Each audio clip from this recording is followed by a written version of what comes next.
أعوذ بالله من الشيطان الرجيم. بسم الله الرحمن الرحيم. أستغفر الله ربي وأتوب إليه. والحمد لله رب العالمين. ثم الصلاة والسلام على أشرف الأنبياء والمرسلين. حبيبنا وحبيب رب العالمين أبي القاسم محمد. اللهم صل على محمد وآل محمد وعلى آله الطيبين الطاهرين المعصومين المنتجبين.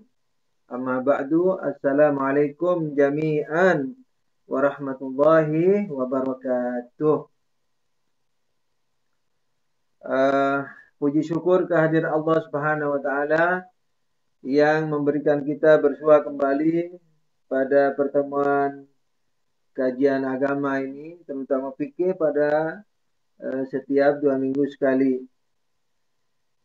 Ala kulli hal, pelajaran hari ini adalah tentang wudhu ya, kan ada 2 pekerjaan wudhu, ya kan? Pertama pembasuhan, kedua pengusapan. Pembasuhan itu kan wajah dan kedua tangan. Kemudian pengusapan adalah mengusap kepala dan kedua kaki. Nah,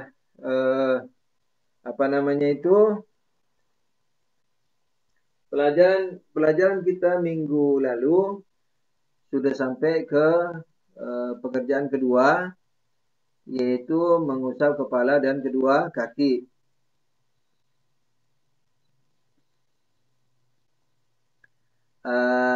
Dan berakhir pada poin 1 ya, halaman 87 atau 88. Saya bilang atau karena halamannya ini berubah punya saya di Word. Karena saya juga mau ikut edit ketika perlu edit. Poin 1 apa? Dalam berwudu tidak ada kewajiban untuk mengusap kepala hingga ke kulit kepala, melainkan hanya dengan mengusap permukaan depan kepala telah dianggap mencukupi dan seterusnya. Nah, pelajaran hari ini dimulai dari perhatian. Jadi di situ ada kurang lebih 3 perhatian atau 4 perhatian. Nah, ini perhatian pertama yang kita mau mulai pelajari hari ini insyaallah ta'ala. Perhatian.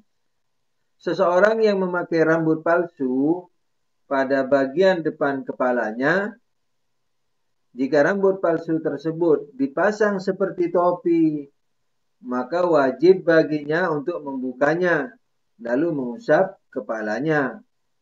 Akan tetapi, jika rambut palsu tersebut ditanam pada kulit kepala dan tidak ada kemungkinan untuk melepaskannya atau membukanya akan membahayakan atau menyulitkannya, maka pengusapan pada rambut ini telah dianggap mencukupi meskipun rambut ini tidak memiliki kemampuan untuk menyampaikan kelembapan air ke kulit kepala.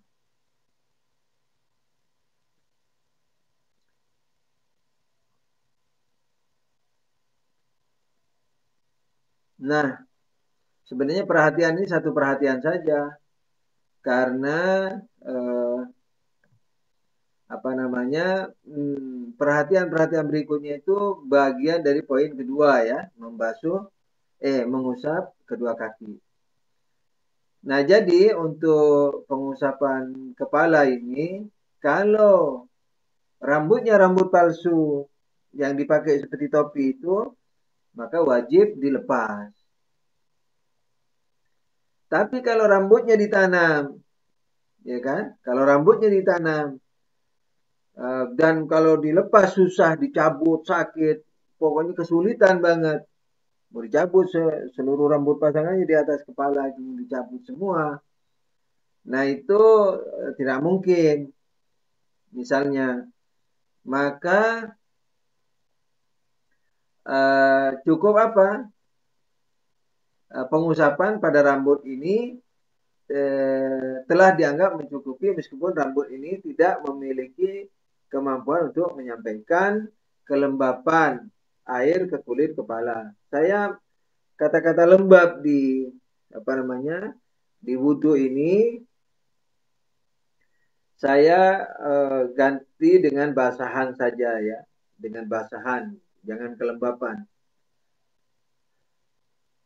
Sebab lembab lebih umum, ada lembab yang tidak memiliki basahan sedikit pun, ada lembab yang memiliki basahan. Jadi yang kalau lembab tidak memiliki basahan, nah itu tidak cukup. Jadi tangannya itu tidak. Jadi kalau tangannya hanya lembab saja, tidak memiliki basahan, maka tidak bisa dijadikan untuk mengusap. Ala kulli hal, yang dimaksud di perhatian ini adalah kalau rambutnya pasangan wajib dibuka. Kalau rambutnya itu rambut pasangannya itu ditanam, maka cukup mengusap rambutnya. Tapi, nah ini dari saya nih ya, keterangan saja dari saya bahwa kalau yang diusap, jadi kalau bisa mengusap bagian pangkal, yakni bagian kulit kepala, dalam artian yang tertutup rambut itu pun, yakni bagian pangkal, maka sangat cukup. Kenapa? Karena saya yakin pasti mengenai kulit kepalanya. Kan tidak mungkin rambut itu sebegitu ditanam rapat sampai tidak kena kepada kulitnya. Nah, bahkan menurut saya anjurannya karena karena kan istilahnya kita kalau bisa berhati-hati dan tidak repot, maka dianjurkan berhati-hati. Maka dalam hal ini kita seyogyanya berhati-hati. Caranya bagaimana? Caranya mengusap bagian pangkal rambut sehingga dapat diyakini juga, ini kehati-hatian ya, sehingga dapat diyakini bahwa kulit kepalanya juga terkena usapan. Begitu. Nah, kan? Salah ini terjemahannya. Saya cek bahasa aslinya salah. Sebentar dulu. Seseorang yang memakai rambut palsu pada bagian depan kepalanya, jika rambut palsu tersebut dipasang seperti topi, maka wajib baginya untuk membukanya lalu mengusap kepalanya. Ini benar. Akan tetapi jika rambut palsu tersebut ditanam pada kulit kepala dan tidak ada kemungkinan untuk melepaskannya atau membukanya akan membahayakan atau menyulitkannya. Nah, maka pengusapan pada rambut ini telah dianggap mencukupi. Ini salah. Jadi masih ada kalau lagi nih. Jadi ada beberapa kalau. Ini ya. Akan perhatikan baik-baik nih. Makanya saya suruh pegang kitab satu-satu itu di samping wajib dari saya, di antaranya hikmahnya seperti sekarang ini. Jadi antum koreksi sesuai dengan yang saya arahkan. Kalimatnya begini. Akan tetapi jika rambut palsu tersebut ditanam pada kulit kepala dan tidak ada kemungkinan untuk melepaskannya atau membukanya akan membahayakan atau menyulitkannya, dan rambutnya menghalangi sampainya basahan ke kulit. Nah, jadi ini yang kurang ini. Ini penting nih.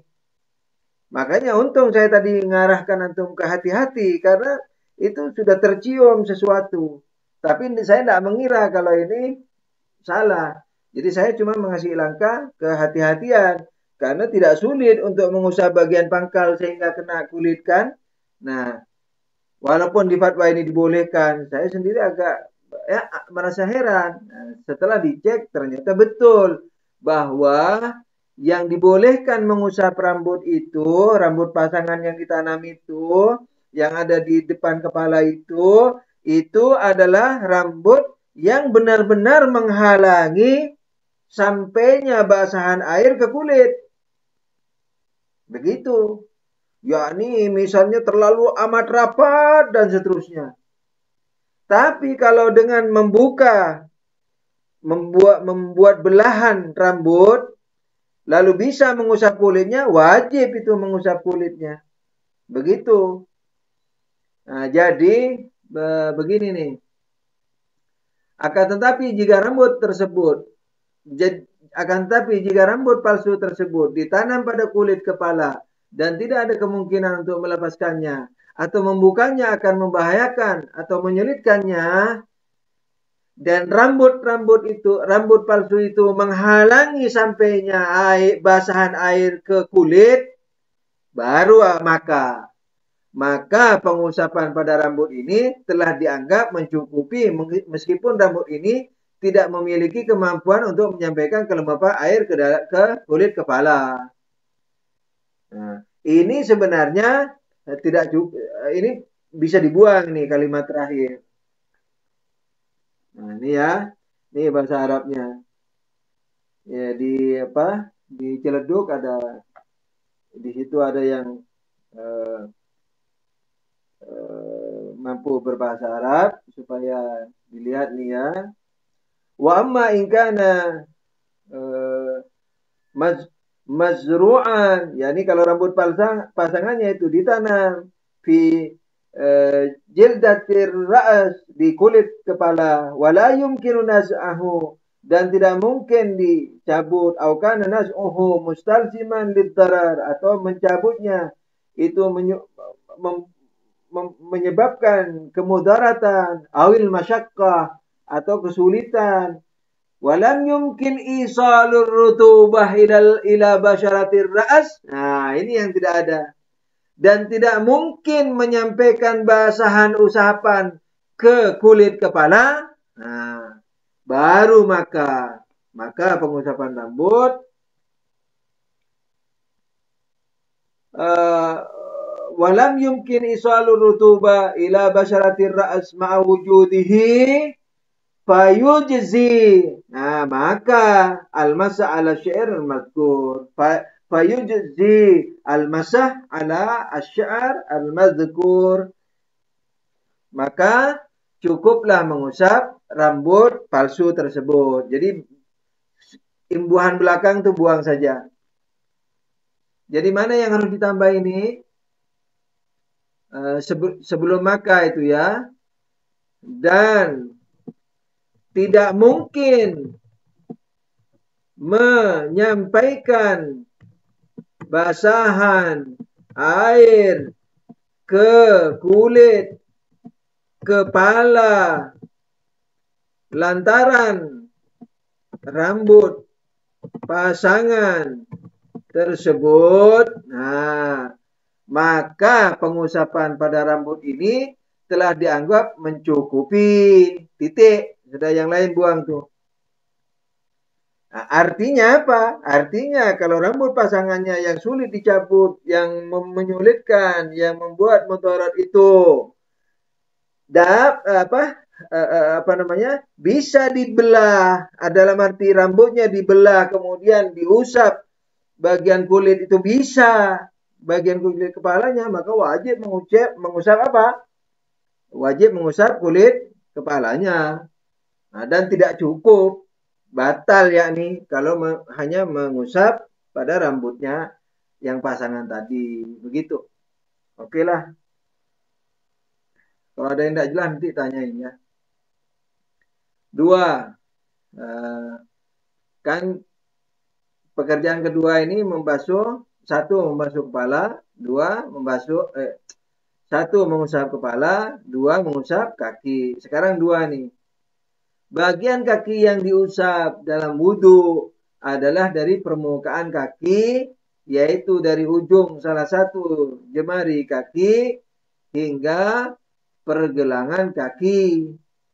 Dan kemustahaban untuk mengusap bagian bawah jemari kaki yaitu bagian yang akan menyentuh tanah ketika berjalan, belum terbukti.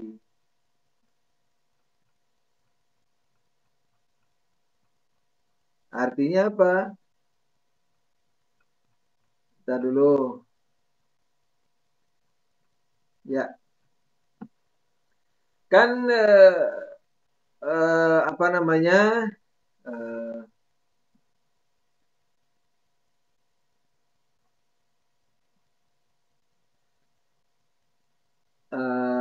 Sallu ala Nabi, Allahumma salli ala Muhammad wa ali Muhammad wa ajil farajahu.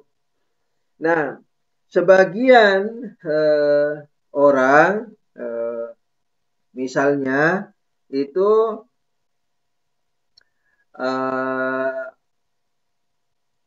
bagian bawah jemari kaki itu kurang lebih ada yang menyunahkan untuk terkena basahan, yakni jemari kakinya itu dipegang, digenggam oleh jemari tangan, lalu baru yang jemari digenggam gitu ya, oleh dengan jemari tangan, dengan tangan, lalu tangannya di diusapkan sambil membuka genggamannya, tapi tetap menempel pada punggung kaki. Ada yang begitu, yang mengafdolkan atau mensunahkan. Tapi bagi rahbar yang demikian itu belum terbukti, yakni bagi beliau belum terbukti, bukan berarti bagi yang lain tidak terbukti. Bagi beliau tidak terbukti, misalnya hadisnya lemah atau bagaimana menurut ijtihad beliau. Ala kulli hal itu bukan urusan kita.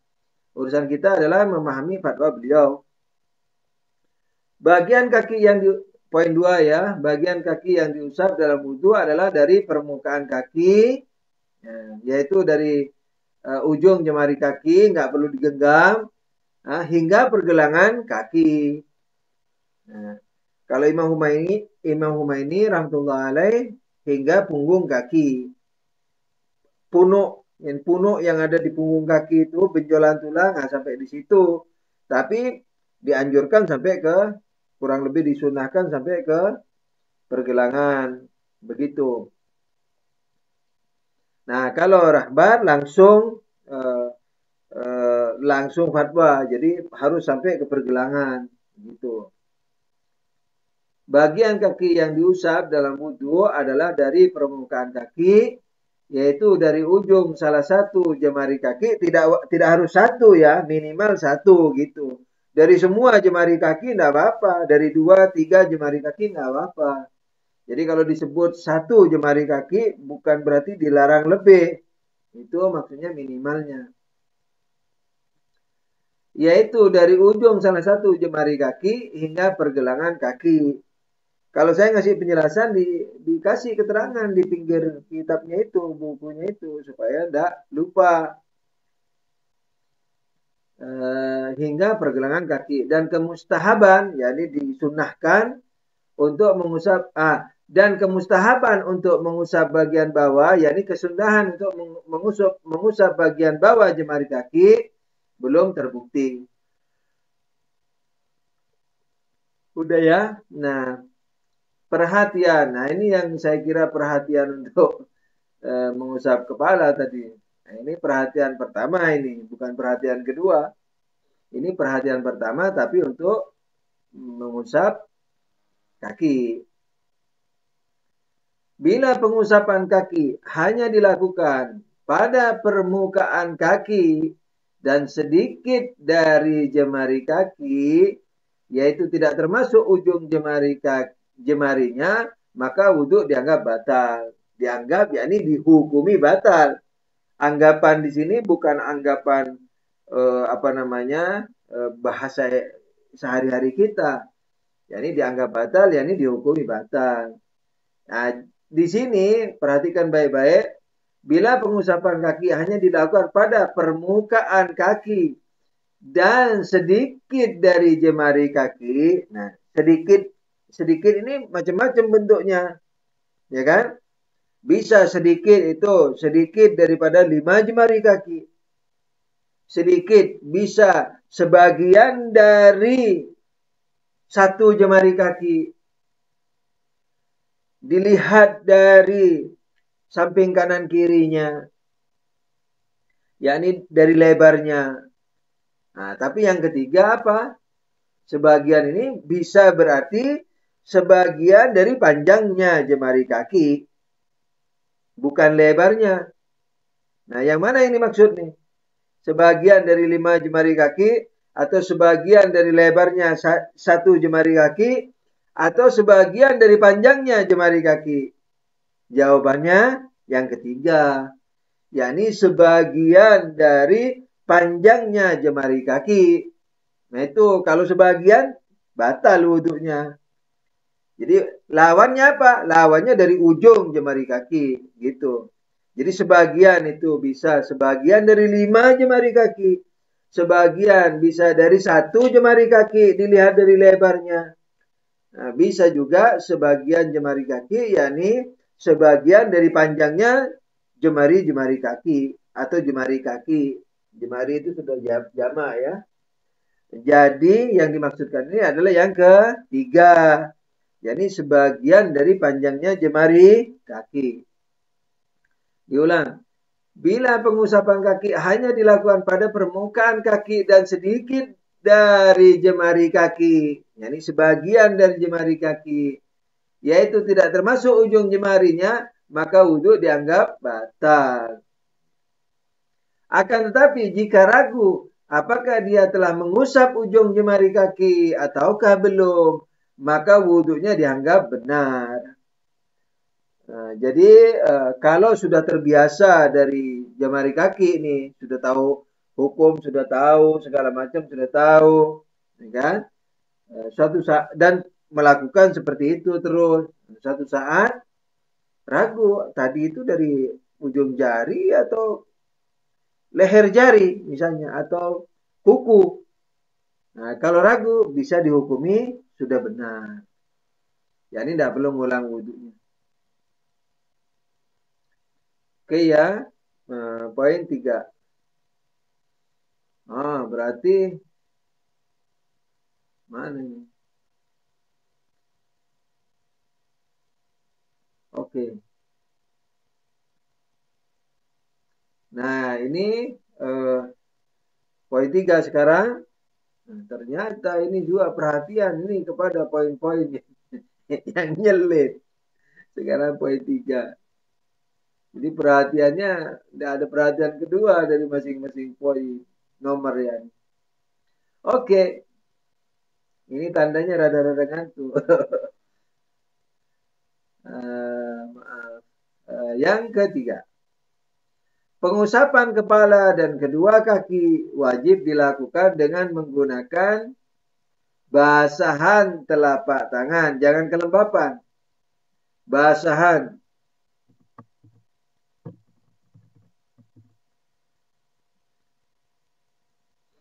Dikoreksi dulu itu, basahan telapak tangan yang merupakan sisa dari air wudhu. Bila tidak ada kelembapan, yakni basahan,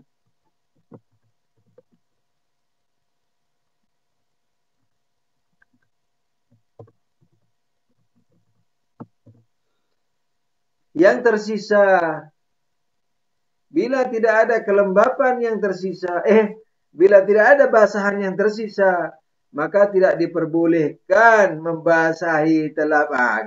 Sekarang dia membasahi ini, tidak melembapi, karena tidak pas. Kalau lembab itu memang bisa, pasti dia mengatakan melembapi. Tapi lembab itu karena bisa juga lembab itu tidak mengandung air.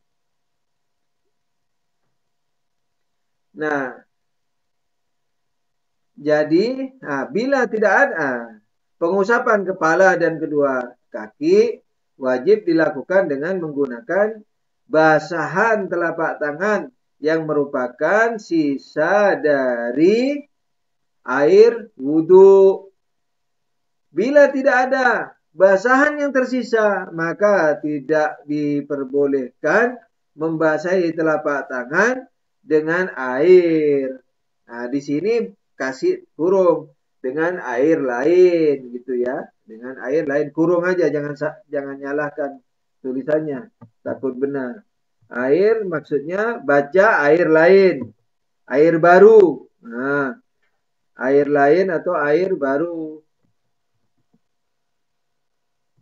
Air baru atau air lain. Dalam kurung tuh baca gitu, BC. Oke.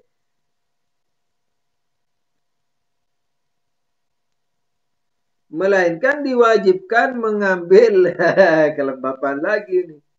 Di, di melainkan diwajibkan mengambil basahan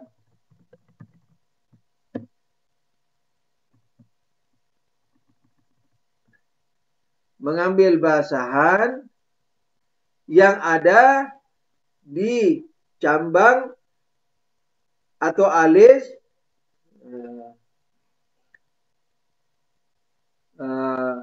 baru kemudian mengusapkannya ke permukaan kaki dan ihtiyat ke permukaan kaki, kepala juga kan tadi di atas tuh pengusapan kepala dan kedua kaki wajib dilakukan dengan menggunakan basahan telapak tangan yang merupakan sisa dari air wudhu, kan begitu. Bila tidak ada kelembapan basahan, bila tidak ada basahan yang tersisa, maka tidak diperbolehkan membasahi telapak tangan dengan air lain atau baru, melainkan diwajibkan mengambil basahan yang ada di cambang atau alis, baru kemudian mengusapkannya ke permukaan kaki. Kenapa permukaan kaki aja kok enggak kepala juga? Nah, kalau di aslinya dan mengusap dengannya, begitu, enggak ada kakinya.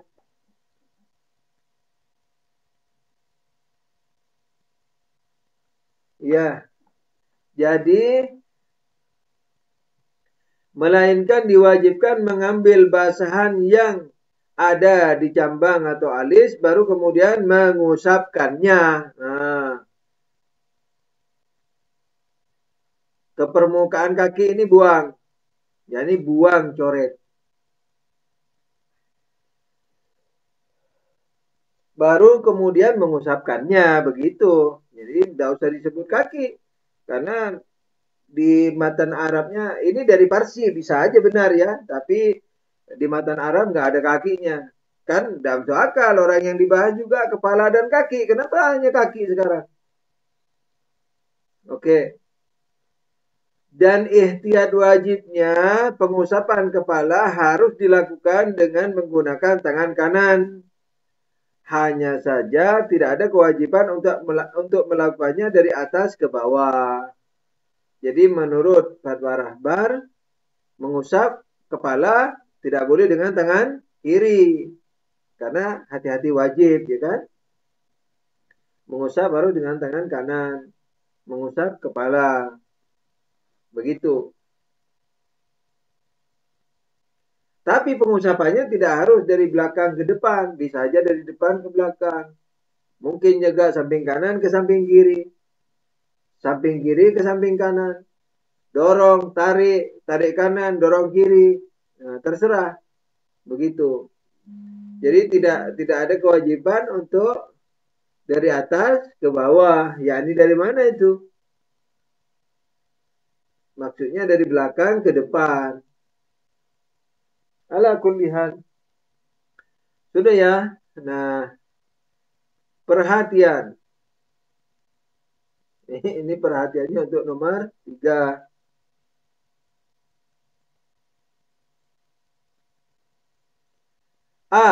Poin A, perhatian poin A. Seseorang yang tengah berwudu tidak bermasalah apabila sambil menutup dan membuka keran pada saat membasuh wajah dan kedua tangannya. Dan hal ini tidak akan mempengaruhi keabsahan wudu. Akan tetapi jika dia melakukannya setelah selesai membasuh tangan kiri Dan sebelum melakukan pengusapan, yaitu dia meletakkan tangannya pada keran yang basah, sehingga air wudhu yang ada di tangan bercampur dengan air di luar wudhu, maka kebenaran pengusapan dengan basahan, pokoknya lembab ini buang, ganti sudah.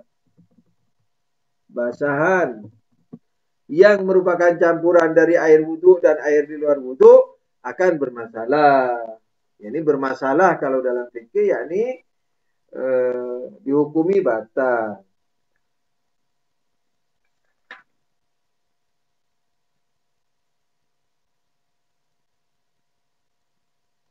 Yani yuskil sihhatuhu, yani bagi, yani ke, ke apa, keabsahan wudhunya memiliki problem, yakni di luar fatwa rahbah. Jadi terserah kalau istilahnya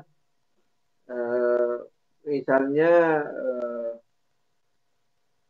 walhasil hukumnya tidak sah, sudahlah begitu.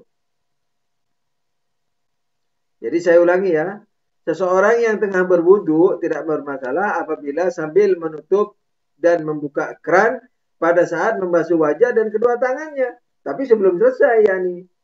Dan hal ini tidak akan mempengaruhi keabsahan wudhu.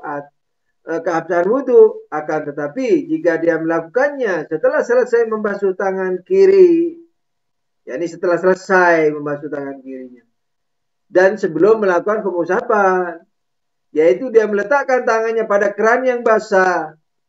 Nah, dia tidak berani lagi bilang lembab nih. Basah. Nah, kalau lembab tidak apa-apa. Misalnya antum punya handuk lembab. Asalkan tidak ada mengandung air ya. Maksudnya tidak mengandung air secara uruf, bukan secara kimia. Kalau secara kimia pasti aja yang lembab itu basah. Lembab. Kata orang Madura, bedek.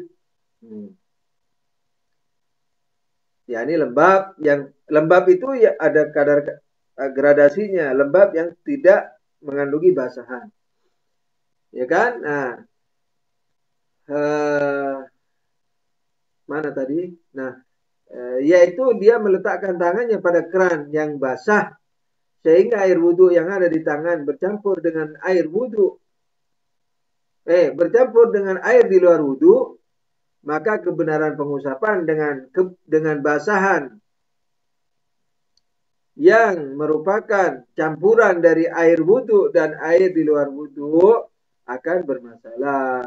Ini maka kebenaran pengusapan, jadi kebenaran kesahan, keabsahan dan seterusnya. Udah ya?